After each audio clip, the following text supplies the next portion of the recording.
Greetings, YouTube. Let's talk about monstrous plants, specifically the Moonflower. Now, this is from the Bestiary 2 from Pathfinder 1st Edition. A twisted trunk clustered with bulbous blossoms holds up a gaping maw ready to swallow a victim whole. These are CR8s, huge plant.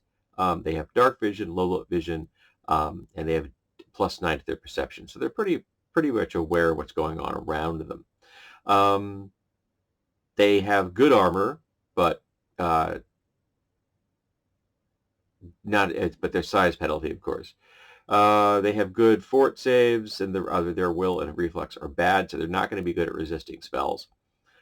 They have some damage resistance, which is to like piercing and bludgeoning, but it can be overcome with slashing. So bring out your axes.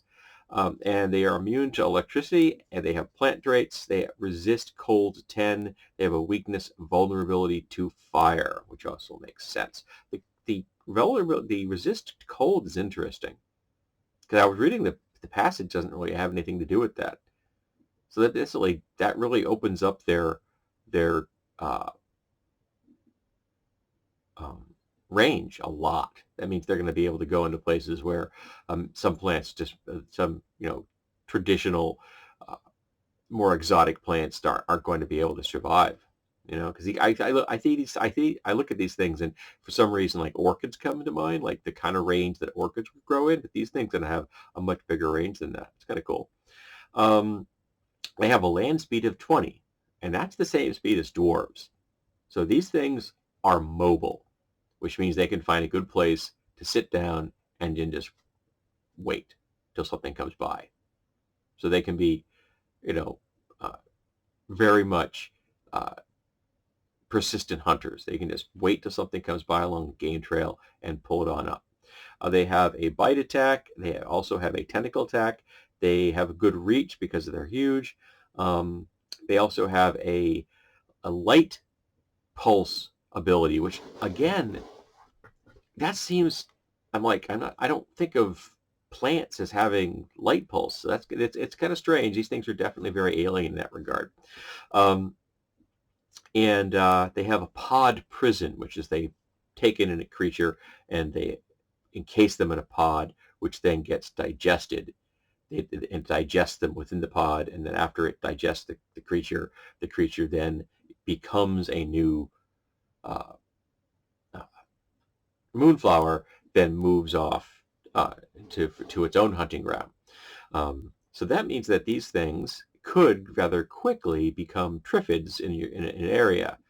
But however, it's important to remember something. They're neutral. Okay, remember that. Okay, let's look at their stats. 28 strength, they're very strong. Dex 10, Con 21, Intelligence 5, Wisdom 12, Charisma 17.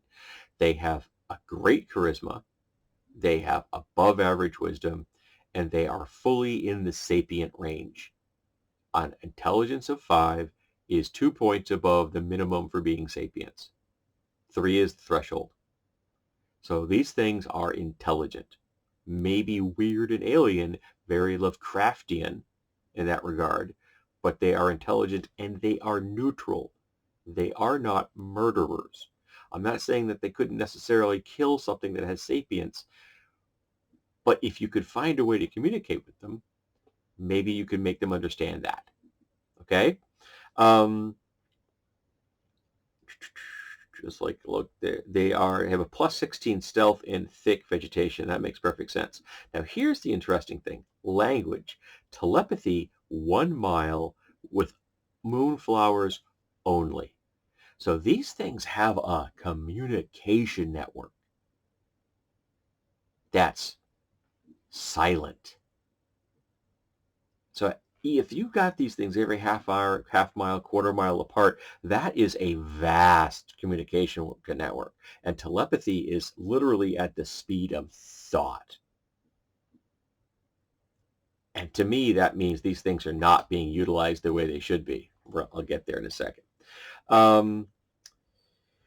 Special quality was the pod spawn. Yep. They can environment any land, though I think Arctic should not be one you'd be finding them in. And they're going to be rather somewhat incongruent in like the coniferous zone. So you're up there where it's just nothing but pine trees. Maybe there are varieties of moonflowers that blend in with their environment better. They look more appropriate. They blend in with the particular plants around them. With the plus 16, you know, uh, stealth bonus for plants, I think that's completely reasonable to say that they adapt themselves externally somewhat to the environment they're in. That would make sense. They're going to look much more oak-like in a temperate forest and much more, fully on orchid-like in a tropical one. Organization solitary or cluster, which is 2 to 8, but these things can breed fast, all depending on how often they need food. Because they're plants, they're not going to be needing as much food as animals. So maybe they only eat once a month or every couple of weeks. They're very, very snake-like in that regard. Well, they look very snake-like in the picture. Um, and treasure standard, so that's probably incidental. They talk about the fact that when it becomes the desiccated victim becomes a new moonflower, all of its equipment is still contained within the moonflower. So getting that out means you have to murder them. But it doesn't mean that necessarily the moonflower can't remove the equipment. If it's aware, why not? Why can't it figure out how to get the stuff that's inside it out? We do it, but can't they? The light pulse is weird because it's very much all about blinding people, which makes it very good for hunting, of course. Your victim is now stumbling around and they can't see. Now, they describe these things as like, these Lovecraftian horrors, but their alignment intelligence to me doesn't say that. And communication is going to be difficult because they only talk to each other. However, let's look at the light pulse for a sec. Maybe it's because I just looked at the 4th season of Star Trek Discovery, where they encounter an alien species that uses light to communicate. But why can't these things use light to communicate? They don't need to use it with each other. Maybe they use it as, some kind of display just for joy. There's no reason that something with a 5 intelligence can't do something just for fun. But if they can produce a blinding flash of light, why can't they use controlled pulses of light, which allows communication? They've got tendrils, but a 5 intelligence, you could teach them how to write. You can teach them how to pantomime. They're aware of the world around them.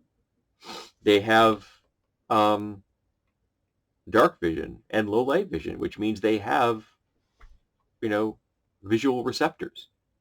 They're not just blind plants. Now, let's say you can establish a form of communication with these folks. You now just tapped into a communication network. Think how useful that would be if you're trying to defend your homeland. You're telling me that like wild elves wouldn't do everything in their power to hook up with these folks as allies? Yeah, junior members maybe because they're not as smart as the moon elves. But why wouldn't they? For what cost? Goats and, a cow occasionally? Big deal. And then you can take the pods that when they're done with them, and you can move them to where you want the next moonflower to be. So you expand your network.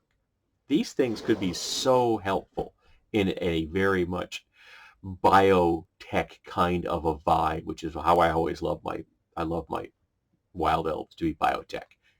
Lots of plants and animals that have been magically tailored to do things for them, bio-living armor and things like that, essentially living power suits that you can climb into and things that's my bread and butter. I love that kind of stuff.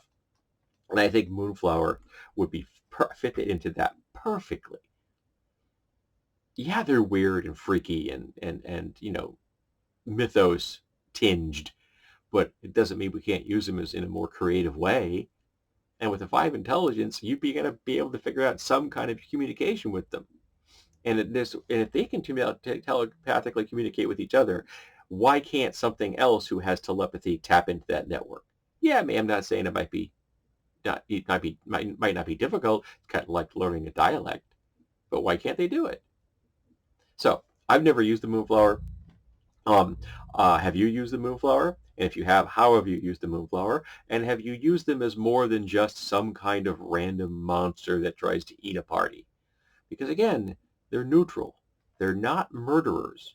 I'm not saying they wouldn't necessarily kill sapiens without knowledge, but once they are made to understand, then they may just hunt animals. And we do that.